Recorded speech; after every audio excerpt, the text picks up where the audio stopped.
Authors on the Air with Terry Shepard, award-winning broadcaster, narrator, and author of the Jessica Ramirez thrillers. Brought to you by the Authors on the Air Global Radio Network. If you're a devotee of mystery and detective fiction, one annual gathering stands above all others: Bouchercon.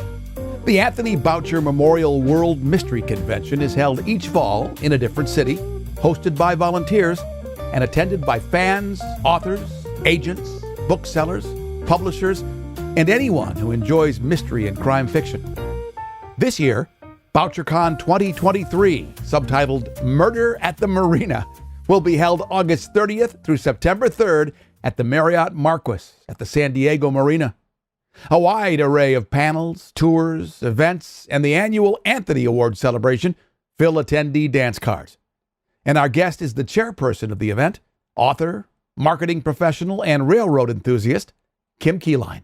Well, I think Bouchercon's interesting because it's for fans by fans, and it's not a craft conference, although writers get a lot of craft info and time to talk to other writers, but it's also about making that connection to the audience so that the audience can really meet with these writers in a very intimate thing. I mean, we're a big conference, bigger than a lot of them, but we still make sure that we keep it very personal, very intimate, a good chance for people to meet up, to talk, to have meals together, to sit at the bar, to just, have fun.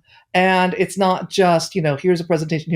We have lots of presentations, but we do so much more. And so I think that's one of the reasons it's really become, plus we've been around for, 53 years. So it's had a long time to build up people going to it and seeing it as valuable.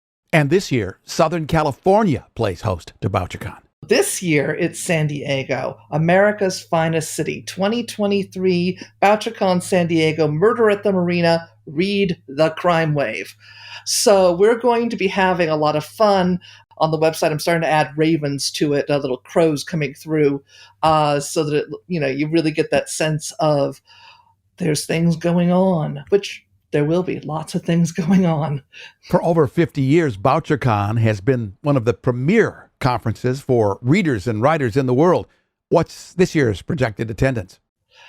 We are expecting a very big one. People are very excited to finally be able to go back to events, and San Diego was a huge draw. I mean, we're such a wonderful spot. We've got gorgeous weather. We're going to be right in downtown on the waterfront.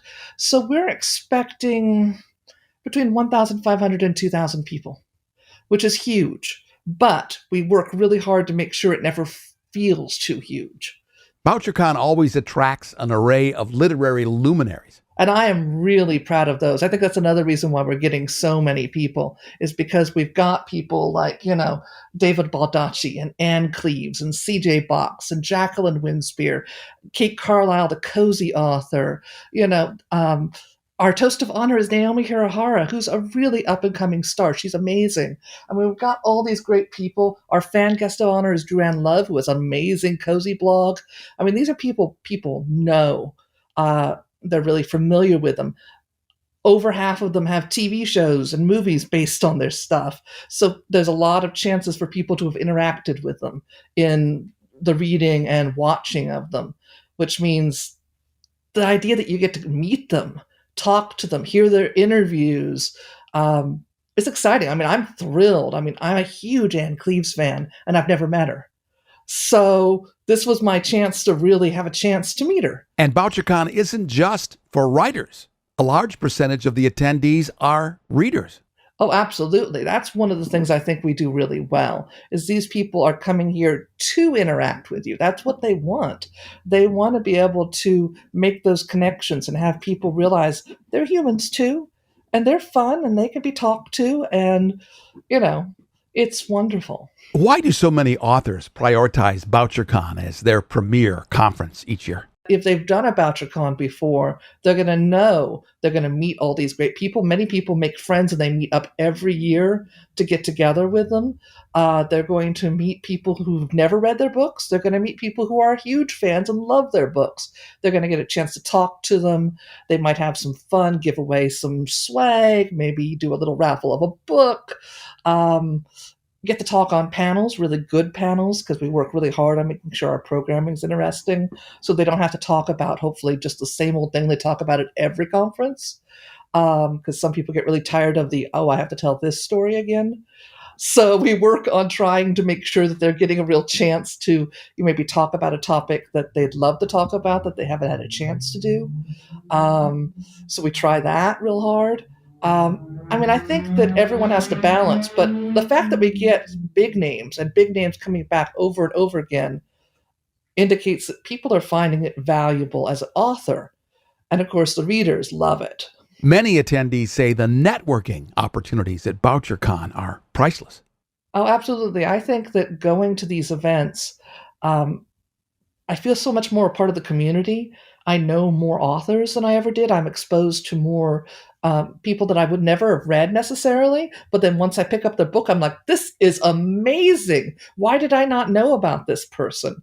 It expands my understanding of what mysteries, thrillers, suspense, and all of those are.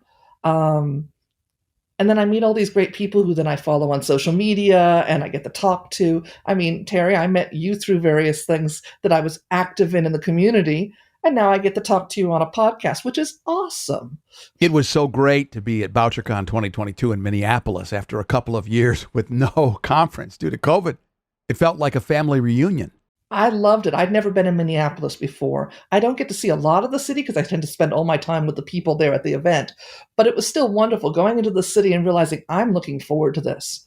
And I think I ran into you in the airport, didn't I? And with a couple other people who I didn't know. And I was like, Terry. And next thing I know, we're all riding together to the hotel.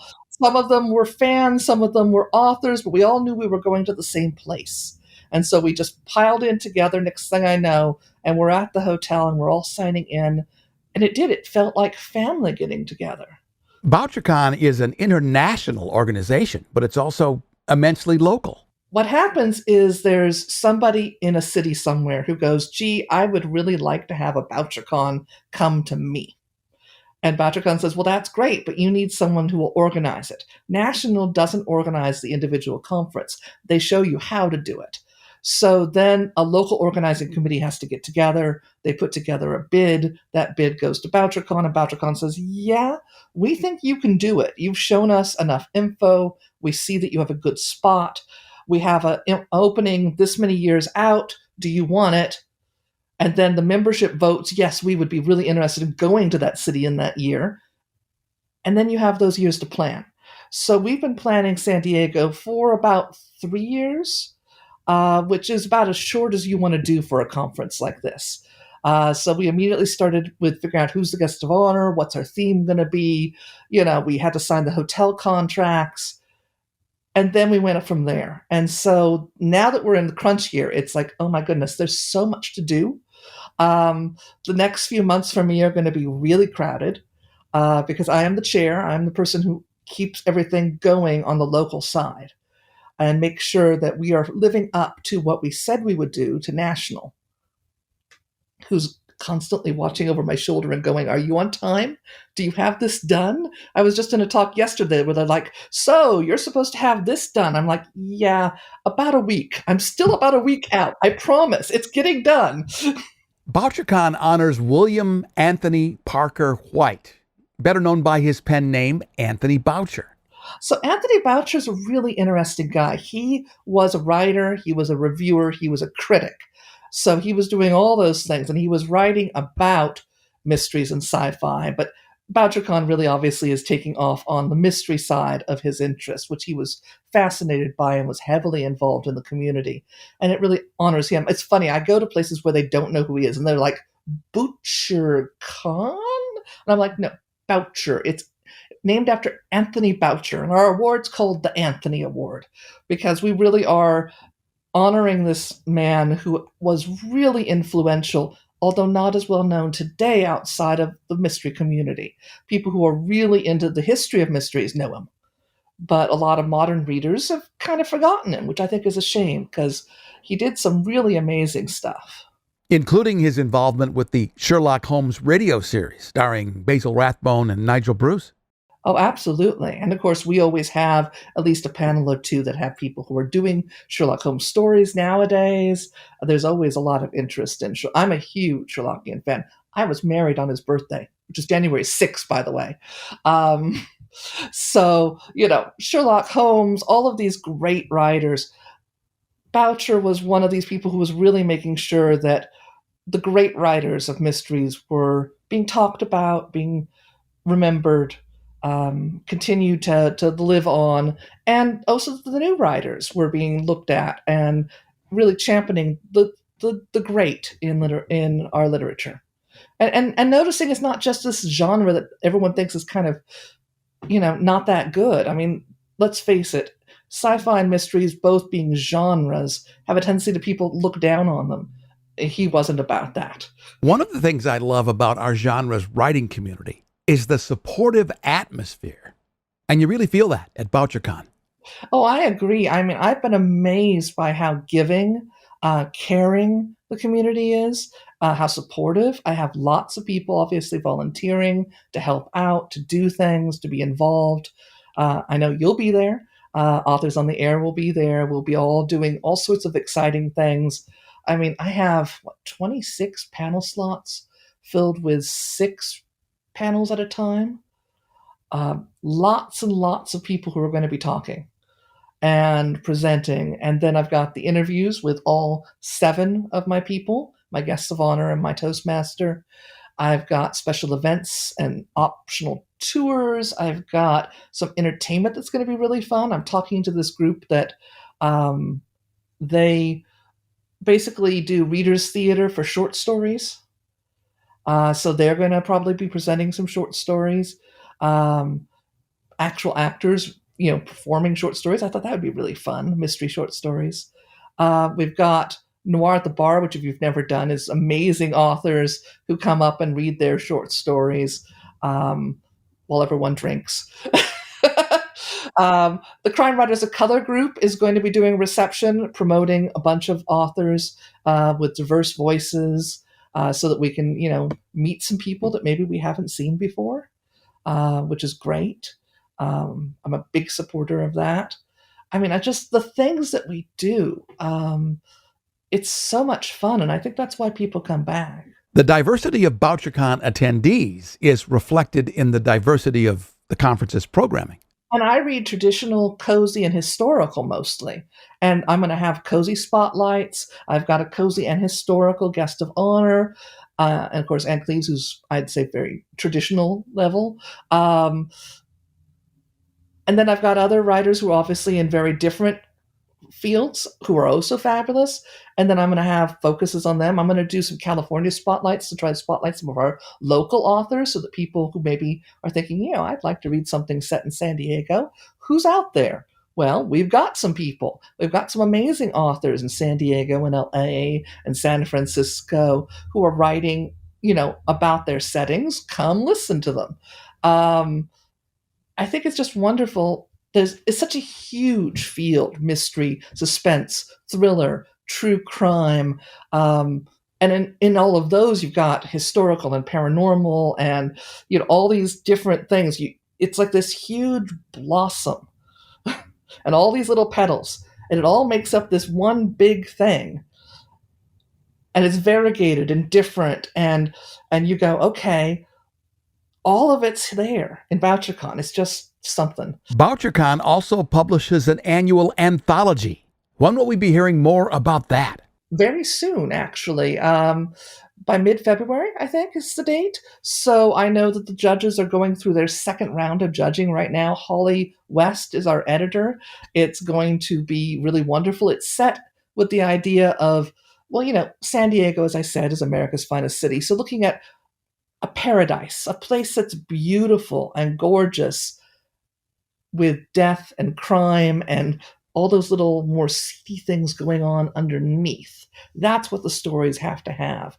And so they're choosing the best ones. We're also going to have a couple stories from our guests of honor who are bringing a few in so that we'll have a little bonus in there, you might say. So it's going to be a really great anthology. It'll be sold at Bouchercon. They're going to be doing a signing event right after our opening reception. on Thursday night. So yeah, it's going to be a lot of fun. My second short story was published in the Bouchercon 2020, and I know it's a very exciting thing because I'm at the start of my writing career, and to get into that where I was next to a short story by Anthony Horowitz, who is one of my big, you know, stars, I was like, wow, what a chance for a writer to submit and possibly get accepted into quite a difficult anthology to get accepted into. And so that's what we're doing again this year. It'll be a lot of fun. Bouchercon 2023 will be held at the Marriott Marquis at the San Diego Marina, one of the city's tourist landmarks. I am pretty pleased with it. So we're right next to what's called the Gas Lamp District, which is the downtown area of San Diego that's particularly focused on restaurants, bars, and nightclubs. It's well, when I was growing up, it was not a nice place. But in the 80s, they built a mall down there, since torn down, that caused it to get completely revived. And it's become this really vibrant, exciting place. And right between Gas Lamp and the hotel, trolley stop, which means you can get on that trolley and go all over San Diego County quite easily, because we have a decent trolley. The hotel itself is set right on the marina. So you walk outside and there's the boats. There's our bay. There's this lovely big sidewalk that goes all the way down for miles, down to various points to see, parks and other things. We have a nice big pool right there before the marina, which is kind of fun. We're expecting very good weather in late August, early September. That's usually very beautiful here. Well past our May gray and June gloom that is typical of San Diego. I know people with real weather are like, you complain about having clouds. Well, in San Diego, our weather's so perfect that those 2 months when we get sort of low clouds in the mornings and evenings, and it kind of socks us in for half the day, that's a big deal because San Diego is just so gorgeous and blue sky and maybe a little warm, but on the ocean, usually not too bad. So we'll be right there on the ocean. It should keep it cool because of the breezes. The hotel's gorgeous. We've got one whole floor to ourselves for all of these events, so that everything will be right there. You won't have to worry about, oh God, I got to get an elevator and get up to the 12th floor for that talk or whatever. No, it's going to be all right there. It's going to be quite a place. And we got a really good room rate, filling up fast, by the way, so people should book their rooms. How can people learn more about Bouchercon 2023? So Bouchercon2023.com. And easy. And of course, we have a newsletter that goes out. Once you sign up for it, you'll get that. You'll get to hear all the events. If you're an author, you want to sign up soon, because I think it's like mid-April is when we start going, okay, we're starting our panels. If you're after this, we can't guarantee you're getting in. So, if you want to be on a panel, sign up now rather than later. It's $230 extra if you want to go to the Saturday banquet. I did that because some people are like, I hate having to pay one price and then I don't go to the banquet and I feel like I've kind of wasted. All right, let's keep the price low. If you want to go to the banquet, you pay for it so that the food's covered. But everyone else, if that's really not your style, although they're going to be really missing out because I planned some fun, exciting, little special things we don't usually do at the banquet for the banquet. So they'll really be missing out if they don't pay the $65 to cover their food. And the highlight of the banquet is the Anthony Awards. Yes, and everyone can come to the awards. It's right at the end of the banquet, and we'll be opening up the doors, and we have a seating area for those who didn't come to the banquet so that you can enjoy the awards, followed by a auction, a short auction raising money for our two charities, which are really good charities. 826 LA, which is a charity in LA that is all about tutoring kids in creative writing. And Traveling Stories, which is a San Diego nonprofit that's all about free tutoring for children for reading. So a reading and a writing group, both giving free stuff to kids. I want to raise money for them and make sure that they can keep doing their mission. Bouchercon much more than just a conference. It's a culture, it's an ecosystem, it's an education, and it's a family. Remind us again of the dates. August 30th to September 3rd. And we will start Wednesday afternoon and go to Sunday afternoon. How can people contact you? So if you go to the website, Bouchercon2023.com, there's a little link that says volunteers. Sign up for our volunteer newsletter, and I will start sending out newsletters saying, here are the things we need. Who wants to do them? You're not saying I'm absolutely doing something when you sign up. There's, if you decide, hey, this isn't working for me, it's okay. You're just signing up to find out what's available. And so you'll get to hear about all these interesting things you can do beforehand and also on the days of. We need people running around the day of, making sure the signs are set up, taking care of a guest of honor, making sure that this panel has the things it needs, making sure the registration table has people sitting at it for an hour or two at a time. The book bazaar, where you can pick out your free books. Did I say there were free books? There are free books. So we need someone sitting in there making sure that everything's handled properly there. So even just a couple hours on one of the days, like I said, it's put on for fans by fans, which means that everybody there, well, a lot of them do the work as we're going through the event. Kim Keeline is the chair of Bouchercon 2023. Murder at the Marina, August 30th through September 3rd at the Marriott Marquis at the San Diego Marina. Kim, thanks very much. Oh, well, letting me come in and talk has just been wonderful. And of course, I always enjoy talking to you, Terry. Authors on the Air with Terry Shepard is a copyrighted presentation of the Authors on the Air Global Radio Network. I'm Lisa Davis. Join Terry in the next chapter for Authors on the Air.